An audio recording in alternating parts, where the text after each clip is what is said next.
las opiniones. De frente. La polémica. De frente. La verdad.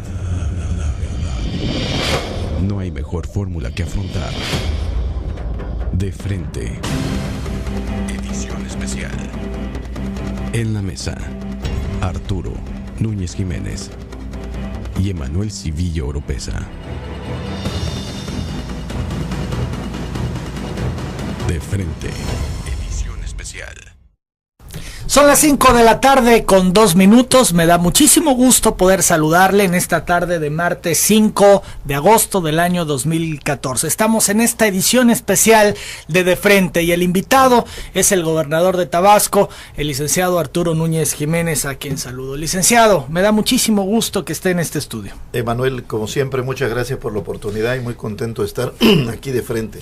De frente para platicar de Tabasco, para platicar de cómo estamos, para platicar de hacia dónde vamos. Hay muchísimas preguntas, la gente comenta, la gente quiere saber y quieren escuchar al gobernador. ¿Le parece que entremos en materia? A eso venimos, Emanuel, con mucho gusto. Bien, pues ¿cómo está Tabasco a años 7 meses de la administración de Arturo Núñez? Bueno, esa es una pregunta que habías adelantado en redes, y un poco dónde estamos en este momento de Tabasco. Y yo meditaba un poco la consideración a esta pregunta tan profunda, porque evidentemente si no nos ubicamos en lo que ha ocurrido en los últimos tiempos en Tabasco, no entendemos el momento actual. En ese sentido, yo hacía un recuento, lo mencioné varias veces en campaña, estaba consciente de ello. Desde luego había otras cosas que no conocía porque no había estado dentro de la administración pública para conocer el calado, la profundidad que tendrían algunos de los problemas de orden gubernamental, administrativo, financiero. Pero Tabasco ha pasado por una situación de verdadera catástrofe, dije yo cuando tomé posesión. Entramos en zona de desastre. Tiene un proceso de muchos años que empezó por el lado de la economía, Emanuel. Es una serie sucesiva, el recuento de agroindustrias que fueron tronando, quebrando, cerrando, generando obviamente desempleo. Las causas son muy diferentes, no hay una sola atribuible a que haya sido una cuestión del gobierno o de determinado gobierno. O solamente del gobierno. Aquí tienen que ver cosas como el libre comercio, por decirte algo, que afectó a algunas. En otros casos, enfermedades vegetales, el amarillamiento letal de la copra, la moniliasis del cacao, problemas a veces de corrupción de organizaciones de productores, problemas de gestión administrativa de empresas mal manejadas, de la competitividad que implicó el Tratado de Libre Comercio de América del Norte, el libre comercio, decía yo. Y pues por mencionar y ubicar solo una fecha, por ejemplo, el ingenio Nueva Zelanda quiebra en el año 1985 y es liquidado. La pesquera tabasqueña quiebra en 1992, Oleaginosas del Sureste que quiebra en 1993, el ingenio Dos Patrias cierra en 1997, la industrializadora de cacao de Tabasco, Incatapsa, cierra en 2002, Ultralácteos quiebra en 2011-2012. Y sigue la tendencia, porque hace poco yo informaba en telereportaje precisamente de problemas con los cañeros que están a punto de tronar, en fin. Bueno, en algunos casos traemos problemas severos. Recientemente tuvimos el riesgo de que el ingenio de Tenosique cerrara, por ejemplo.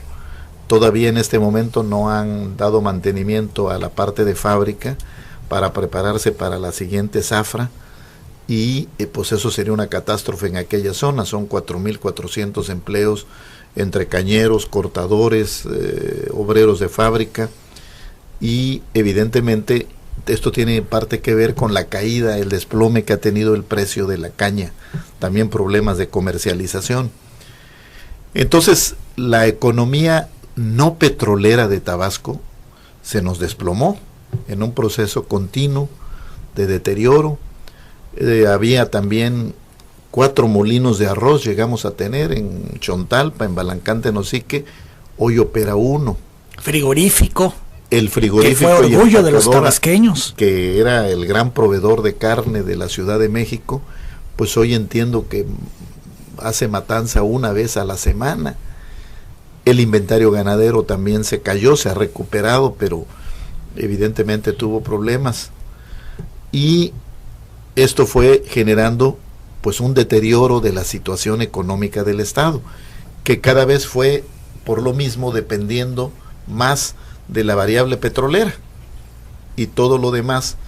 También se nos afectó la pesca. Recordemos que se prohibió la pesca en aguas litorales por los ductos que traen el crudo de Cantarell, Dos Bocas, y por considerarse zona de seguridad nacional se prohibió que pescaran ahí los que lo hacían. Se desplomó la pesquería de camarón en Campeche y en Tabasco. Y bueno, puras malas noticias, una tras otra, y eso fue haciendo que dependiéramos casi exclusivamente del petróleo. Obviamente esto repercutía en las finanzas públicas, al punto de que dentro de la composición de los ingresos del Estado, hoy de cada 100 pesos que ingresan a las arcas estatales, 94 vienen del gobierno federal, entre participaciones, que es la parte de la recaudación que nos toca, y aportaciones, que son presupuestos etiquetados para determinados destinos. Y solo el 6% es recaudación propia de ingresos, el impuesto sobre la nómina, impuestos de hotelería, derechos, el impuesto predial. Todo esto se fue afectando en la medida que evolucionaba negativamente la economía. Y luego, la joya de la corona para culminar este proceso lamentablemente negativo, vino a ser la reforma fiscal del año 2007, que cambió el criterio de distribución de participaciones desde la federación a los estados. Muy sencillamente dicho, Emanuel, hasta 2007, y esto fue parte de los logros del ingeniero Leandro Rovirosa Guade cuando se echó a andar el sistema de coordinación fiscal en el año 1980, el criterio era cuánto aportas a la recaudación y cuánto te toca de participación. Así de simple. Le dicen los técnicos en un criterio resarcitorio. Es decir, yo federación te devuelvo lo que tú aportas a la recaudación. ¿Cuánto aporta Tabasco?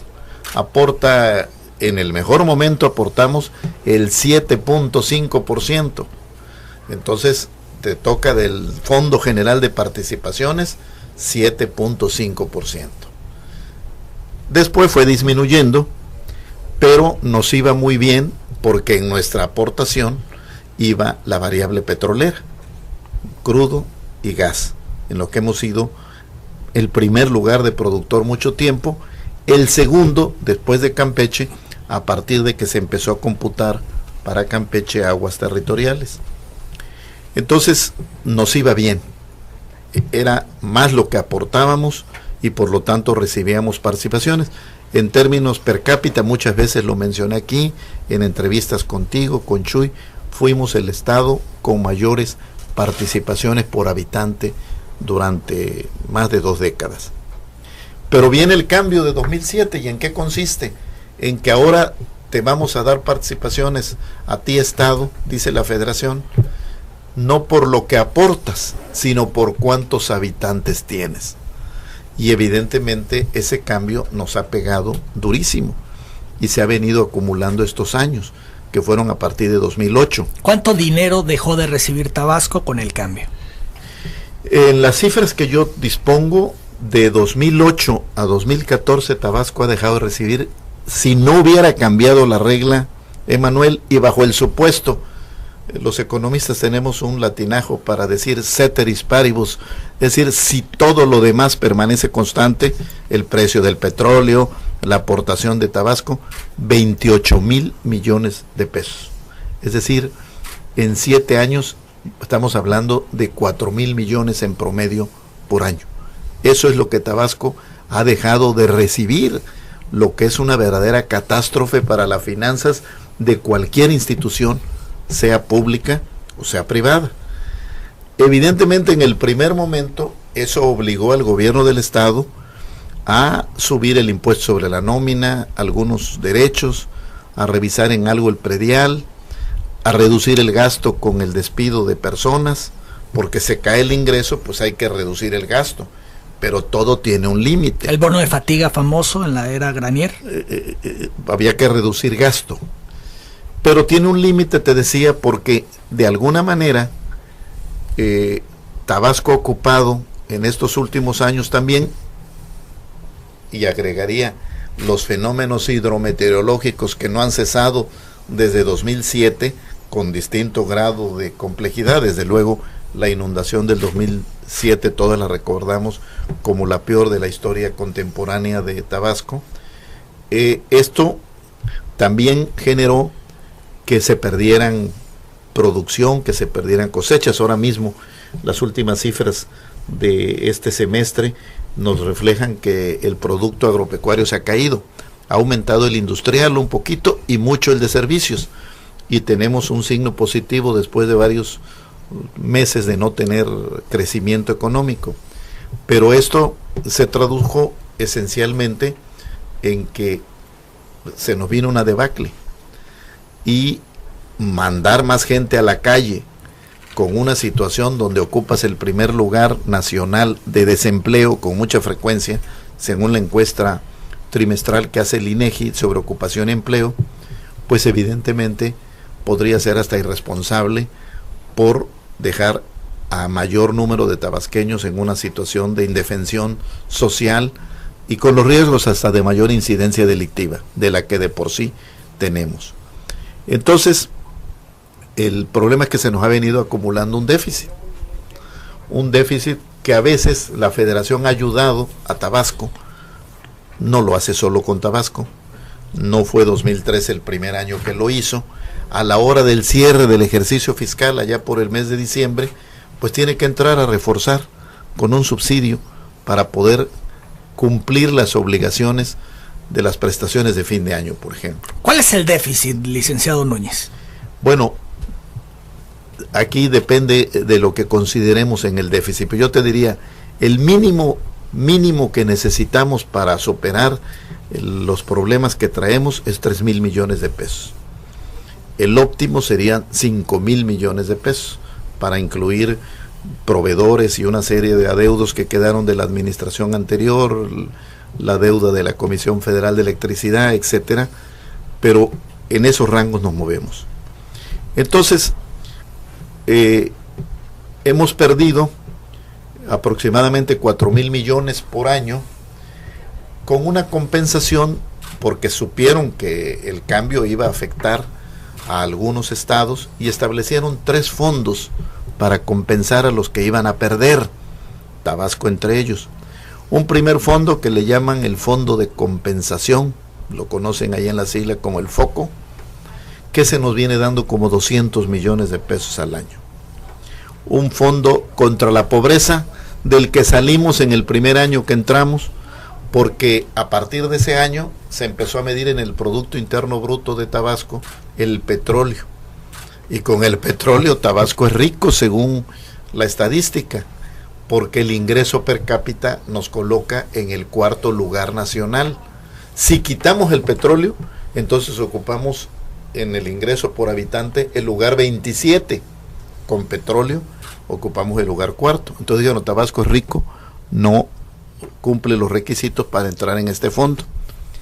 Y el tercero es un fondo que se ha vuelto muy importante estos días, que le llaman el FEXI, que es Fondo de Extracción de Hidrocarburos, que es el único vínculo que se mantuvo para que nos retribuyeran algo de la riqueza petrolera que sale de las entidades productoras de hidrocarburos. Ese FEXI, Fondo de Extracción de Hidrocarburos, beneficia actualmente a 5 estados. El primero Campeche, el segundo Tabasco, el tercero Veracruz, el cuarto Tamaulipas, el quinto Chiapas. De ese fondo ha dado como 4.200 millones de pesos, una cosa así, y a nosotros nos ha tocado en promedio, otra vez de 2008 acá, 1.000 millones. Entonces, ese fondo, si lo restamos porque nos compensa a la caída de 4.000 millones por año, lo neto de la pérdida ya no es 4.000, es 3.000 por año. Eso es lo que hemos estado dejando de recibir por el cambio de la regla. Pero el problema es que no ha cesado la caída. La caída es una caída que va, dependiendo del año que tú tomes, puede ser el mejor. 2003 había muy buen precio del petróleo, la aportación de Tabasco era muy buena, o puede ser el anterior al cambio de la regla, 2007. Pero la fase del tema es brutalmente una caída en el coeficiente de participación. Aquel que te decía que en nuestro mejor momento fue 7.5 y nos daban 7.5 de participación, allá por el 2007 andaba en el orden de 5.29%. Hoy nuestras participaciones son 3.2 y el pronóstico es que sigan bajando hasta representar 2% del total de participaciones, y eso nos ha convertido en el gran perdedor de la reforma a la Ley de Coordinación Fiscal en 2007. Teóricamente, tú dirías, ¿y por qué el gran perdedor? Si no somos el menos poblado del país, ocupamos el lugar 20 en número de habitantes de las 32 entidades federativas. Pero el problema es que en nuestra canasta iba el petróleo, y el petróleo solito da el 40% del ingreso público. Ya no nos cuenta para efecto de participación, sino por número de habitantes. Y aunque el menos poblado del país es Baja California Sur, no ha sido el más perjudicado. El más perjudicado ha sido precisamente Tabasco. Y la proyección nos da a que hacia el año 2021 Tabasco estaría recibiendo el 2% de participación. ¿Por qué el 2%, Emanuel? Porque eso es lo que pesa la población de Tabasco en el total nacional. Es decir, de cada 100 mexicanos, 2 son tabasqueños. Y entonces la nueva fórmula lo que tiende es a igualar porcentaje de participación con porcentaje de población. Y el horizonte sería sombrío para el Estado, cada vez menos recursos, sin posibilidades de girar contra la economía mientras se recupera. Algunos esfuerzos estamos haciendo para que así sea. Evidentemente no daría. Entonces habría que aprovechar una oportunidad como lo que se presenta con la reforma fiscal energética. Pero antes de llegar a ese punto, licenciado Núñez, yo creo que es muy importante hablar del momento en que usted recibe el gobierno. ¿Estuvimos a punto de la quiebra? Sí, porque yo solo te he hablado hasta este momento, Emanuel, de lo que es la pérdida por el cambio de regla en la distribución de participaciones, 4.000 millones por año. Nos compensa 1.000 el FEXI, 3.000 por año promedio, pero quiero decirte que ha sido irregular. Ha habido un año que perdimos 800 millones, otro que perdimos 6.000 millones, depende del precio del petróleo, de la aportación de Tabasco, etcétera.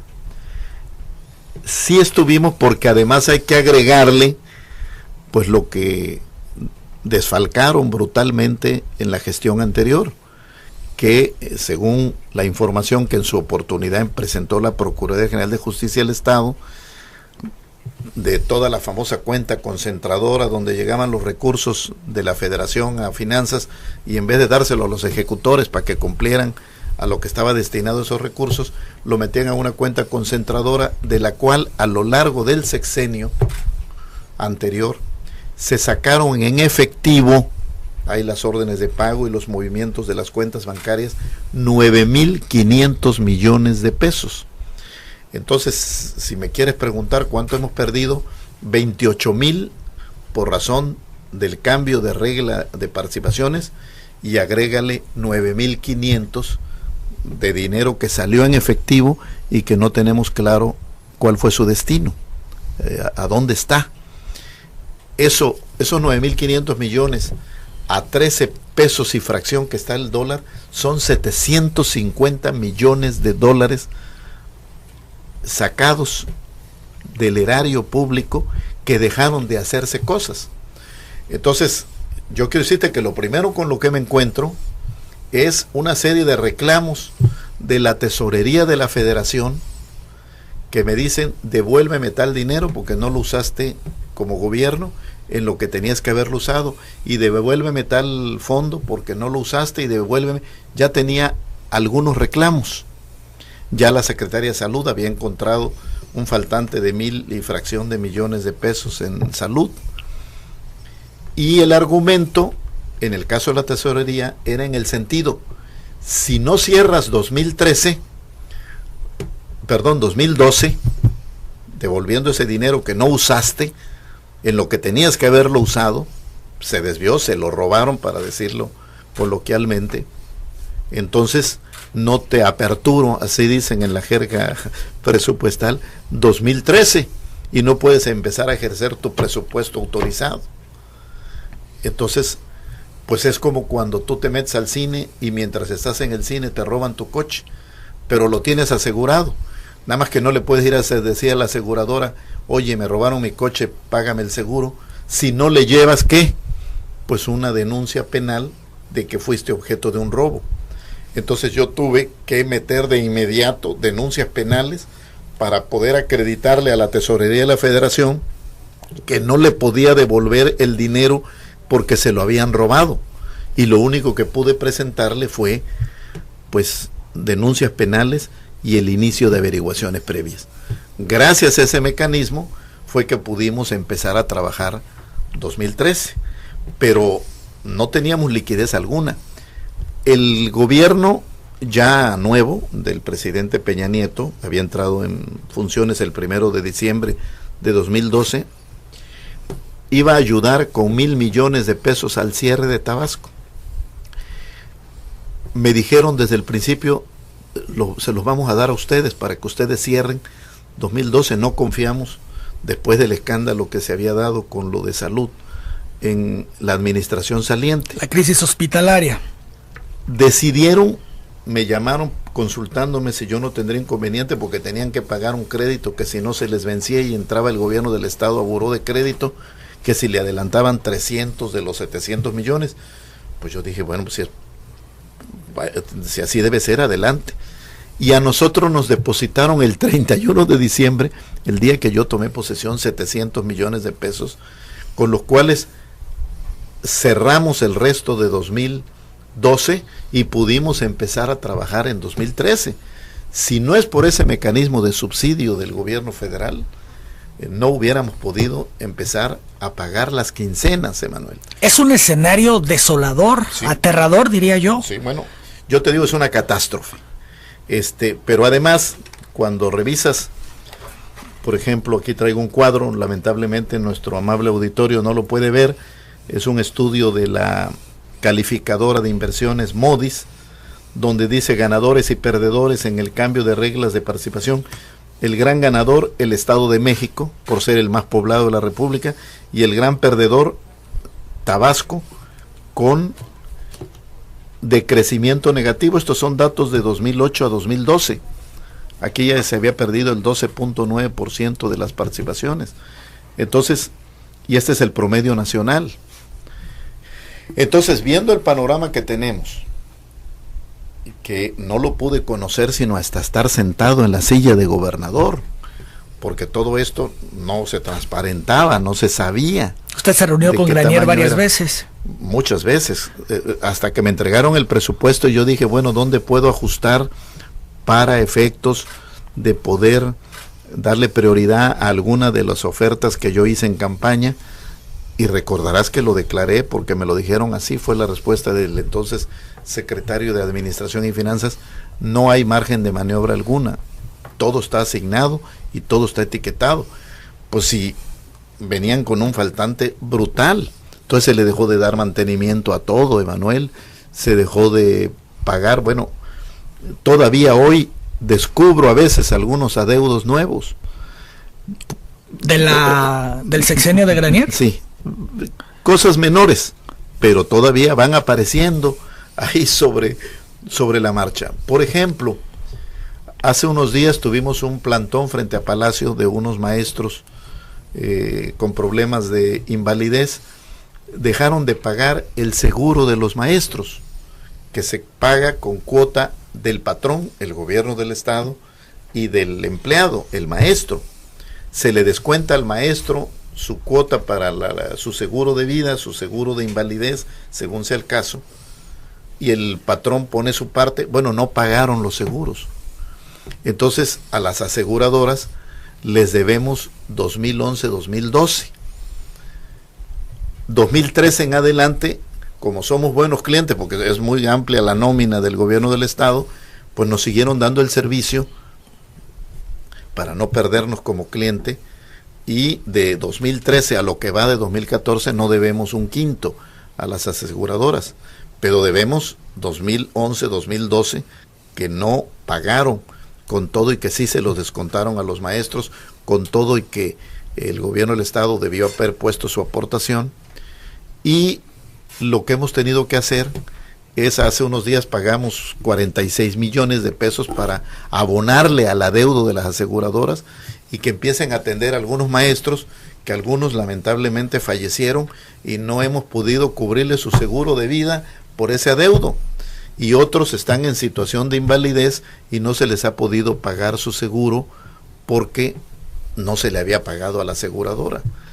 Y así vas encontrándote una a una serie de adeudos con los que ahora me tropiezo, porque no es solo que se lo hayan llevado, sino que se dejó de hacer aquello que se tenía que haber hecho con ese dinero, y que al ser robado, pues se dejó de hacer. Y que se tiene que pagar además. Y que además se tiene que pagar.